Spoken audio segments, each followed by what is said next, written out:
السلام علیکم my dear and respected thinkers.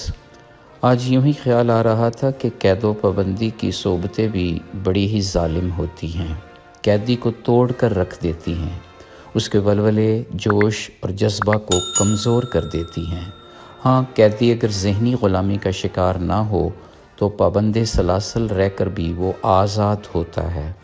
Nelson Mandela کو یاد کر لیجئے، 28 سال جیل میں رہ کر بھی وہ ضمیر کا قیدی کہلایا، کیونکہ اس کا ضمیر زندہ تھا۔ جیل سے نکل کر وہ ایک خوبصورت کتاب کا تھیم مکمل کر چکا تھا، A Long Walk to Freedom۔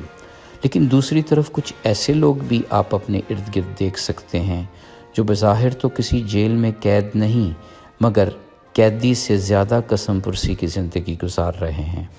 اقتدار کی ہوس کے قیدی، دولت سمیٹنے کی حرص۔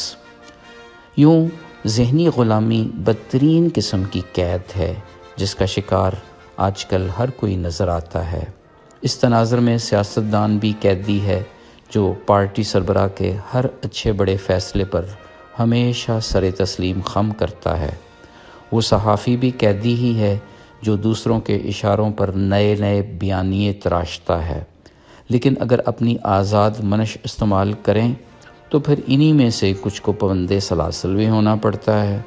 بیوروکریٹ ہو یا کوئی بھی سرکاری ملازم، زیادہ تر قیدی کی حیثیت سے زندگی گزار رہے ہیں، کیونکہ انہیں اپنی رائے کی بجائے باس کی رائے پر سر تسلیم خم کرنا ہوتا ہے، جس نے پھر اپنے باس کا حکم ماننا ہوتا ہے۔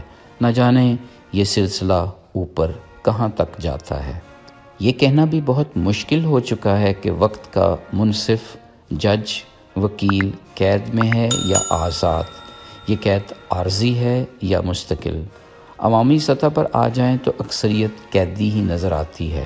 غربت کی قید، پھر بیماری کے قیدی، جاہلیت کی قید بھی بڑی شرمناک ہوتی ہے۔ جاہلیت کے یہ سب قیدی خود تو زندگی کی دوڑ میں آگے بڑھ نہیں سکتے، دوسروں کو بھی قید کے منحوس چکر میں گھمائے رکھتے ہیں۔ بہت دکھ کے ساتھ کچھ دانشور بھی اس بات کا کھلم کھلا اظہار کرتے رہتے ہیں کہ شاید ترقی پذیر ممالک کے افراد قید و صحبت میں ہی زندگی گزار رہے ہیں۔ پاکستان کی حالت بھی شاید کچھ جیل کی سی ہے، جہاں اس سال 7 لاکھ افراد بھاری جرمانہ ادا کر کے آزادی حاصل کر چکے ہیں۔ لیکن خیر، یہ آزادی تو نہیں، چھوٹی جیل سے نکل کر وہ امریکہ اور برطانیہ جیسی کسی بڑی جیل میں جا چکے ہیں۔ کسی زمانے میں جنگی قیدی ہوا کرتے تھے، کچھ مار دیے جاتے، کچھ کو واپس کر دیا جاتا۔ آج کے نوجوان 5th جنریشن وار کے جنگی قیدی ہیں جو نہ تو پوری طرح زندہ ہیں نہ مر چکے ہیں۔ آئے دن ایسے قیدیوں میں اضافہ ہوتا جا رہا ہے۔ ایک آزاد ملک ایک بہت بڑی جیل کی شکل اختیار کرتا جا رہا ہے۔ ان تمام قسم کی قیود سے نکلنے کا سب سے بڑا نسخہ یہی ہے کہ اپنے اصل کو اپنے نقل سے آزاد کر دیا جائے۔ ذہن سے غلامانہ سوچ کا خاتمہ کر کے اپنی فکری صلاحیتوں کو اجاگر کیا جائے۔ سوچیں جن جن فرسودہ نظریات کی قیدی بن چکی ہیں، ان سے فوری آزادی حاصل کر لی جائے۔ اپنی خوبصورت زندگی فطرت کے سنہرے اصولوں پر خود سے گزارنی چاہیے۔ ذہن میں رہے کہ کوئی آپ کو فزیکلی تو قید کر سکتا ہے، میٹا فزیکلی ہرگز نہیں۔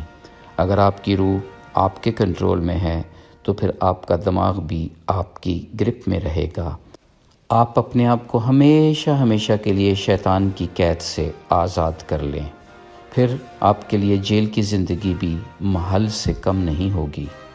مگر اگر ذہنی غلامی کی روش سے چھٹکارا نہ پایا تو پھر جیل سے باہر آزاد رہ کر بھی بدترین قیدی کی زندگی گزاریں گے۔